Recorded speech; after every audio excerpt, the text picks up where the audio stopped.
My name is Natasha and I'm going to be talking about behaviourism. So firstly, I want to outline some of my personal beliefs. So, encouraging students to engage in positive classroom behaviours. Constant reinforcement and encouragement are definitely a motivation for students to stay focused and engaged to achieve goals. Constantly using this reinforcement approach helps students to maintain and work on their own individual classroom needs. Stated by McLeod from Simply Psychology 2018, knowing that there will be an end reward is an incentive to get children to promote positive classroom behaviours. Secondly, clear classroom expectations.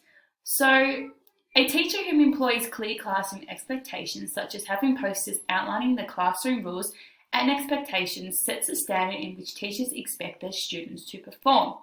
Using these strategies within the classroom can allow students to better recognise behaviours that may be impacting on their learning.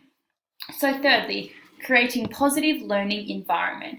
Being able to address students' needs allows for greater relationships to be formed between a teacher and a student. So the Manhattan Psychology Group of 2021 believe it is important to understand that students who may not feel they are supported in the classroom can play a negative impact on their overall academic performance. Therefore, behaviourism plays an important role in ensuring teachers are creating a positive learning environment for all students regardless of their needs.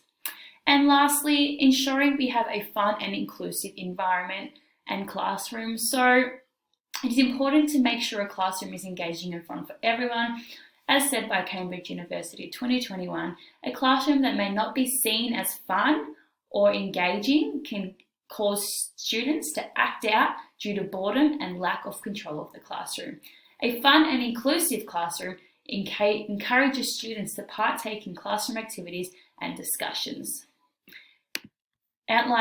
So this is just a little diagram from Swinburne Online 2016 stating the main concepts of behaviourism, and throughout this PowerPoint I mainly will be focusing on operant conditioning and reinforcement and punishment.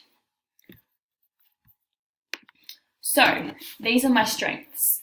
Students recognise a stimulus as a determiner for behaviour. So as stated by Strandage 2002, students that know that there will be a reward in a result of positive behaviour such as completing set work tasks, helping others and displaying positive behaviour in a classroom are known to show strong signs of motivation when learning, therefore achieving academic goals.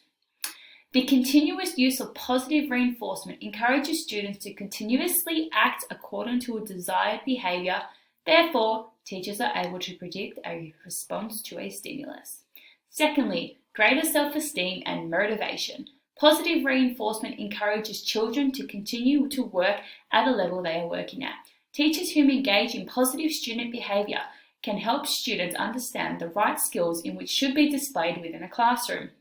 This in all can increase students' social skills as well as recognise their own behaviours and emotions.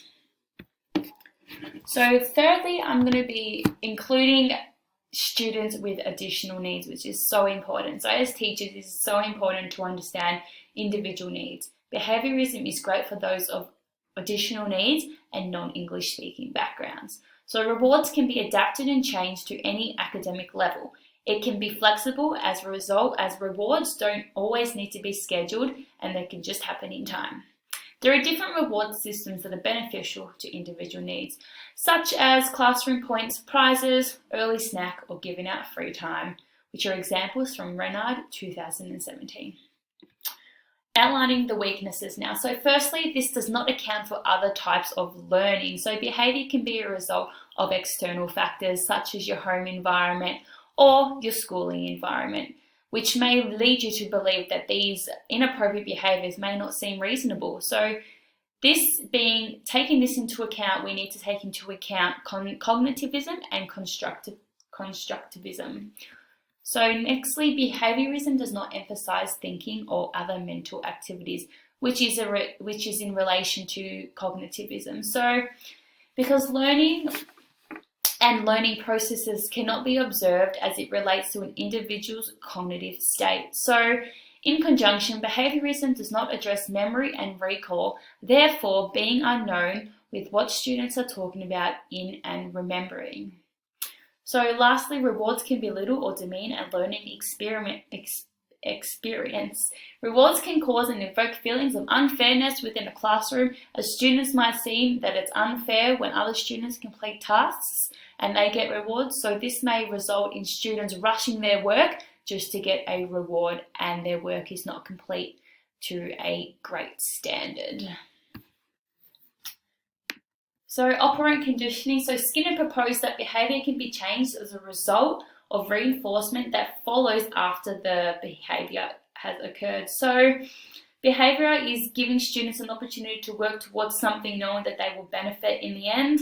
Students who see how others are presenting themselves in a classroom will be able to learn and make meaning of these positive behaviours. So my theory behaviourism best relates with the Solo taxonomy. So in relation to behaviourism, the Solo taxonomy is best represented through steps. Each step means that learning milestones have been achieved, said by Solo Taxonomy 2021. Rewarding someone through each step encourages persistence and achievement.